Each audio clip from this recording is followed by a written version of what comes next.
বিরতির পর স্বাগত। শেষ বেলার তাপপ্রবাহকে ডোন্ট কেয়ার রাজনৈতিক নেতাদের।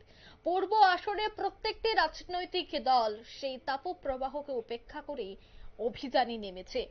গরমে হিটওয়েভ নেতা এবং জনতার ভিড় সামলাতে কঠিন পরীক্ষার মুখে এবার পুলিশ। বৈশাখে গরমের শেষ বেলায় প্রচারের ঝড় পূর্ব লোকসভা কেন্দ্রে।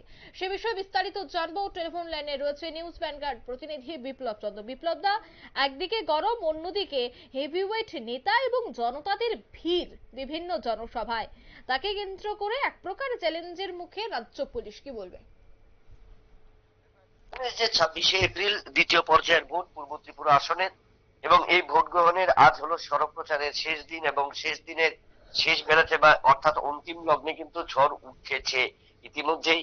যে প্রত্যেকটি 30টি বিধানসভা কেন্দ্র যেখানে রয়েছে, পুরো এই 30টি বিধানসভা কেন্দ্রে কিন্তু শাসক দল, বিরোধী দল থেকে আরম্ভ করে ইন্ডিয়া জোটের সমস্ত প্রার্থীরা কিন্তু আজ শেষবারের মতো নিজেদের ঝালিয়ে তুলবে। তার কারণ আগামী 5 বছরের জন্য যে নির্বাচন, যে লোকসভা নির্বাচন, এই নির্বাচনের আগ পর্যন্ত শেষবারের মতো কিভাবে গণভোটারদের, গণদেবতাদের কাছে যাওয়া যায়, কিভাবে শেষবারের মতো ভোট চাওয়া যায়, তাই কিন্তু চাইবে তারা।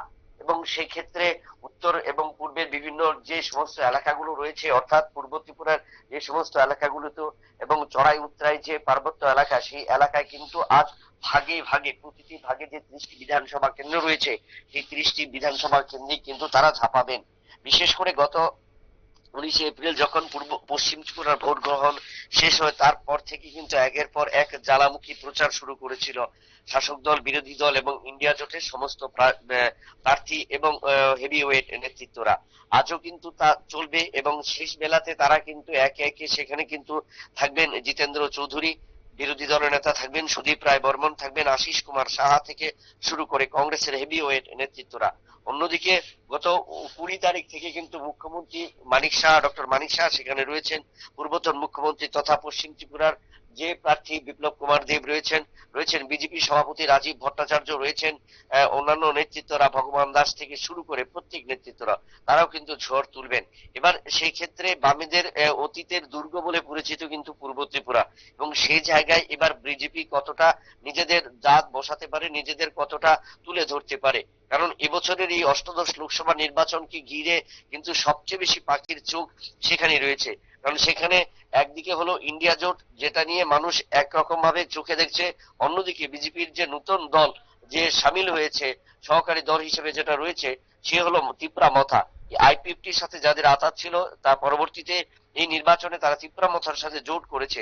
সেখানে কিন্তু পাহাড়ে একটা অশান্তির বীজ চলছে, এবং পাহাড়ে কিন্তু একটা অন্তর্কন্দল চলছে। সেখানে কিন্তু আইপিএফটি এবং মথা এবং বিজেপি, অর্থাৎ ট্রায়াঙ্গেল একটা আক্রমণ চলছে বা চাপ চলছে। অন্যদিকে ইন্ডিয়া জোটকে অনেকে ইন্ডি জোট বা ইন্ডি ব্লক যেটা বলছে, সেটা নিয়েও কটূক্তি চলছে। অর্থাৎ এই যে প্রচার, এই প্রচারকে কিন্তু আজ শেষবারের মতো সামলাতে সামলাতে সেখানে কিন্তু প্রায় 15 থেকে 16 কোম্পানি টিএসআর লাগানো হয়েছে। তাছাড়া কেন্দ্রীয় বাহিনী রয়েছে, অর্থাৎ পশ্চিম ত্রিপুরা আসনে যে সমস্ত কেন্দ্রীয় বাহিনী ছিল, অর্থাৎ প্রায় 80 থেকে 82 কোম্পানি কেন্দ্রীয় বাহিনী কিন্তু ইতিমধ্যেই কিন্তু পৌঁছে গেছে গোটা পূর্ব ত্রিপুরা এলাকায়। যদিও সেখানে কমিউনিকেশনে কিছু কিছু পার্বত্য এলাকা হওয়াতে কিছু কিছু অসুবিধা হচ্ছে, তবুও সেক্ষেত্রে টিএসআর, বিএসএফ এবং সিআরপিএফ কে অত্যন্ত সমতল জায়গায় রাখা হয়েছে। তবে পার্বত্য এলাকাগুলিতে চড়াই উতরাইতে সেখানে কিন্তু টিএসআর এবং বর্ডার যেখানে নেই, সীমান্তের কাঁটাতারে বেড়া নেই, সেই সমস্ত জায়গাতে বর্ডারে সমস্ত এলাকাগুলিতে বিএসএফ কে রাখানো হয়েছে। অর্থাৎ সেখানে কিন্তু বিভিন্ন পুলিশরা যে চেকিং করেছেন বা নাকা পয়েন্ট করেছে, সেখানে দেখা যায় যে আমরা যেখানে দেখি ধলাই জেলাতে মোট 3টি জায়গাতে কিন্তু নতুন করে নাকা পয়েন্ট বসানো হয়েছে। কারণ সেই সমস্ত এলাকাগুলিতে অনুপ্রবেশকারীরা একদিকে প্রবেশ করতে পারে যে রাজ্যের ভেতর, এবং অন্যদিকে উগ্রপন্থীদের মধ্যে যে একটা দীর্ঘদিনের যে অতীতের যে কথা ছিল যে উগ্রপন্থার সমস্যার সমাধান হয়নি, সেখানে গিয়ে আবার নতুন করে দানা বাঁধতে পারে কিনা, সে একটা অশান্তির বীজ। এবং তৃতীয়ত হলো যে হেভিওয়েট নেতারা রয়েছে এবং তাদেরকে যে সিকিউরিটি দেওয়া, এই ঘিরে তাকে ঘিরেই কিন্তু ইতিমধ্যে উন্মাদনা শুরু, এবং সেখানে কিন্তু এই দাবদাহে, প্রচন্ড বৈশাখের এই দাবদাহে কিন্তু হিমশিম খাচ্ছে পুলিশ, আরক্ষা প্রশাসন এবং কেন্দ্রীয় বাহিনী, এমনটাই কিন্তু খবর উঠে এসেছে। অঙ্কিতা। একদমই ধন্যবাদ বিপ্লব দা। অর্থাৎ গরমকে উপেক্ষা করে প্রত্যেকটি রাজনৈতিক দল মাঠে ময়দানে নেমে প্রচার করছে। এক ঝাঁক নেতৃত্বরা বিভিন্ন জনসভায় অংশগ্রহণ করছেন, তার সঙ্গে কর্মী সমর্থকরাও সেই জনসভায় বা সভায় অংশগ্রহণ করছেন।